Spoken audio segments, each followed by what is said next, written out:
The 11th house of friends, groups, organizations, networking, politics sometimes, hopes and wishes, at least from the exoteric perspective. From the esoteric perspective, this is the Aquarian house.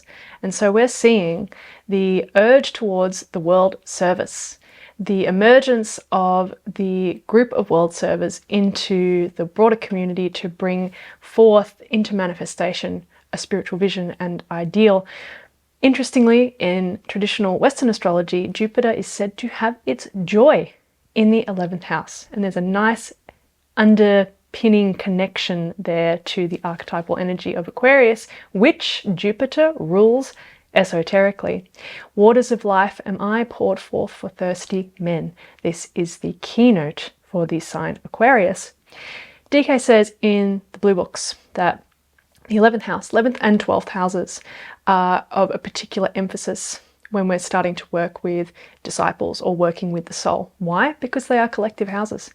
If the 10th house is this revelation of spiritual purpose and that of the concretization of the spiritual goal of the ascendant soul sign in terms of the soul self-expression in the first house, then from there we're emerging back into the group.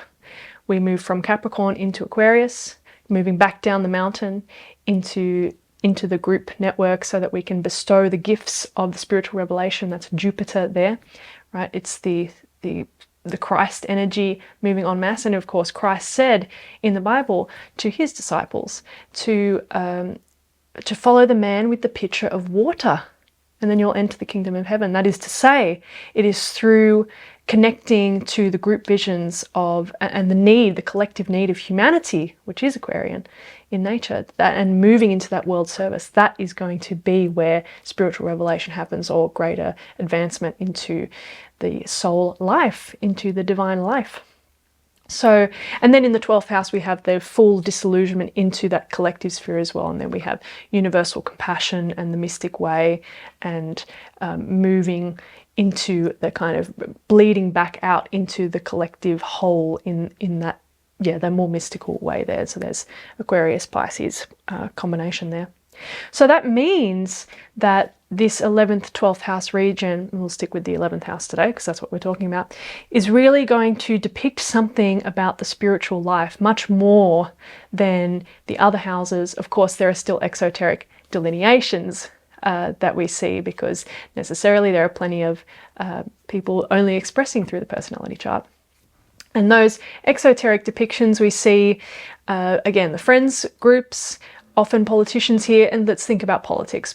If you're a politician, that's you've got that actualization of the goal, the authority component of Capricorn in the 10th house, and then stepping out into the world stage. This is very much what politics is about, and it's very group related, because when you have a politician, there's often a policy, and that policy is based on a principle and a vision, and we're this party and we're going to do this, and then we rally together and we get everyone to vote, and we're out there networking and talking to people. And so it's the resources then, and this is also true esoterically, and also true for any following house from any house, that's going to be the resources of the prior house. That is to say, the second house from any house is the resources. So just as the second house from the ascendant is the resources, finances, exoterically, and possessions, esoterically we have pranic energy that supports the soul purpose, or the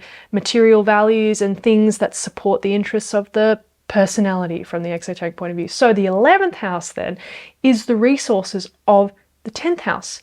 So we have the spiritual revelation, the spiritual purpose, and then it's our groups of people that allow that to be brought into manifestation, or it's through connecting with others that we share that vision and goal and the revelation and the ability, even just exoterically, the vocation, or our claimed authority and purpose that we've found in that 10th house. So coming back to politics, that's a really good example there.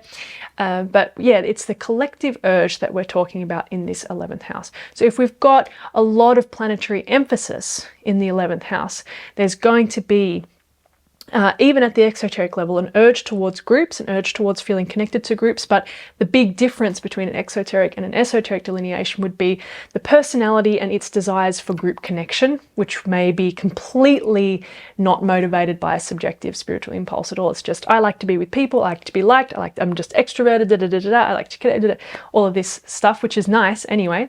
But esoterically, it's really this need to contribute to the collective. And of course, anyone working with the soul is going to be feeling that Aquarian urge.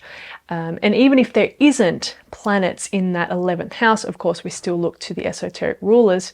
And I think that we should mention, as we spoke about in the 10th house video, that we gave an example of the esoteric 10th house ruler being in the 4th house, and how that could potentially depict a lifetime of spiritual purpose that's actually designed, or the intention is to dissolve the ancestry or to cultivate relationship to the mother archetype in some way.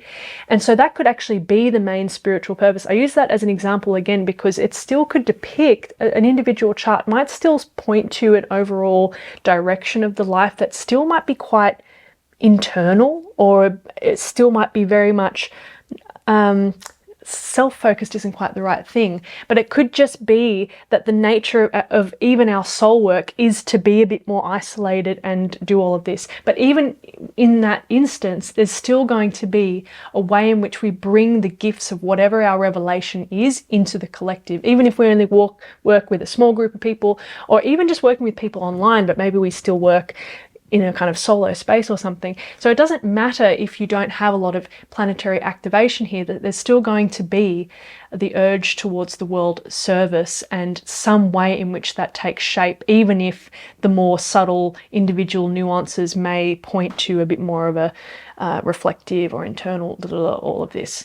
So don't worry if you haven't got a lot of planets in the 11th house, basically. So, okay, that's planets in the 11th house. Let's maybe consider malefic planets and what that could look like. Malefic planets, let's say Pluto. Now, Pluto is one of those tricky ones that when we're working with the soul, it can come online in a very particular metaphysical way where, as we see through its esoteric rulership of Pisces, it starts to dissolve the forms that inhibit the flow of the soul life. So that's why we get this destructive death component and the resurrection as a result. So if we've got Pluto in the 11th house, there could be strong disillusionment around one's social situation.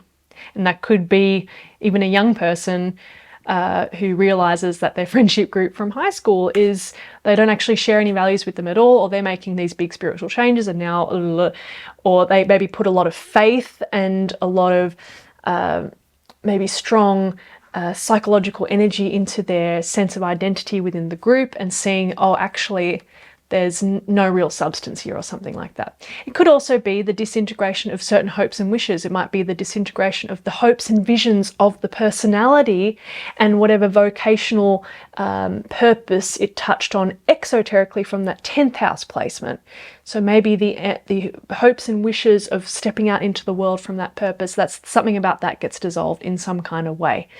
And then as a result, there's a rebirth into that space, and therefore a capacity to bring some of that first ray quality of death and rebirth and this initiatory force into the group space. So always taking that energy and how then it becomes redistributed.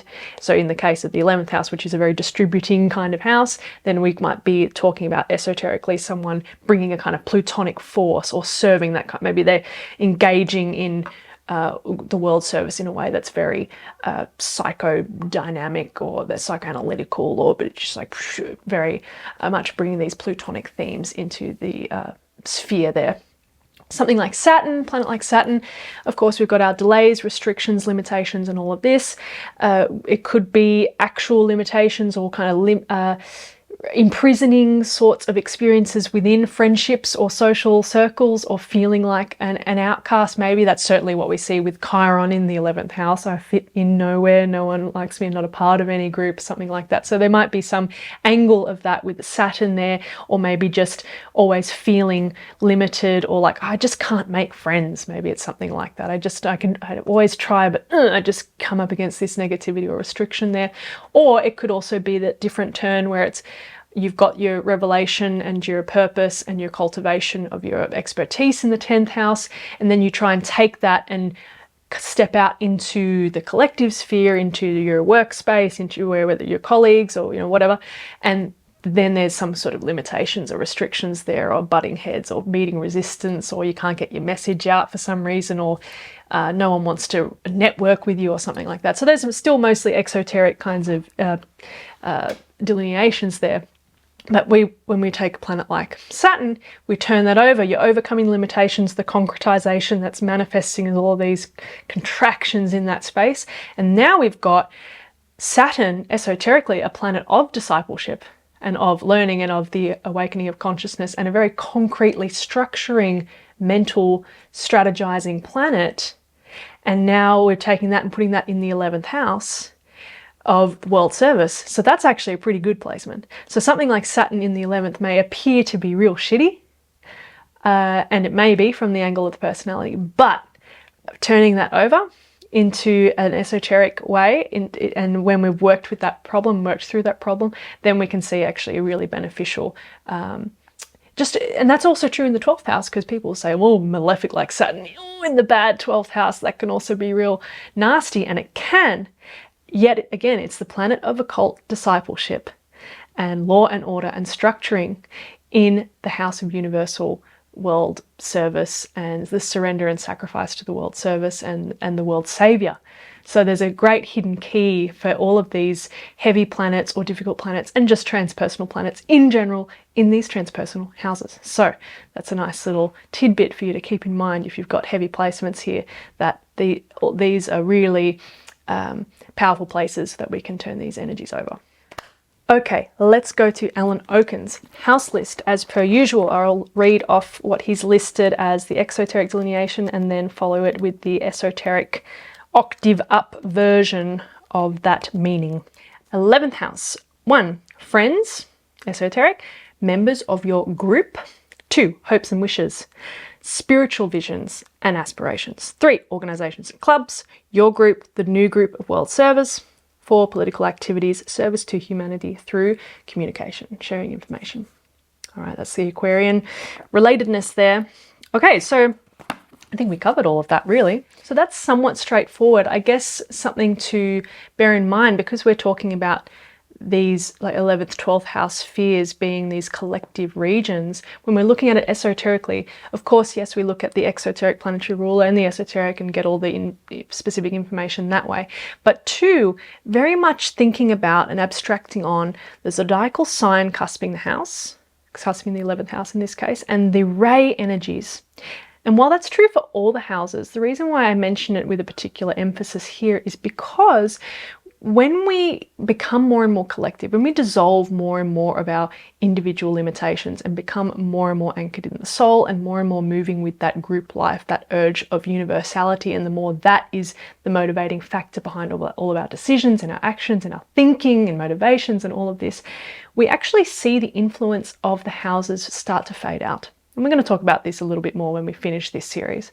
But it's just very interesting to think about like when those limitations start to fade out, and when we've overcome a lot of the challenges with our aspects, and we're really starting to see more the pure pulsating, informing, rayological energies and almost the pure transmissions of the signs as we get like bigger and broader with our sphere of consciousness. So in this collective house, really think about the sign and the rays, and there's something about that, the quality of the energy there, and that's really saying something about how one is going to emerge into that world group serving sphere. So it is really something to sit and ponder and think about how one is going to really engage in those mass communications, or how one is going to relate to the world group in that act of service. There's something about the energies of the sign on the 11th house that are very important here. So something to think about there. But I think that is a good summary of the 11th house. I hope you enjoyed, and I'll see you in the next one.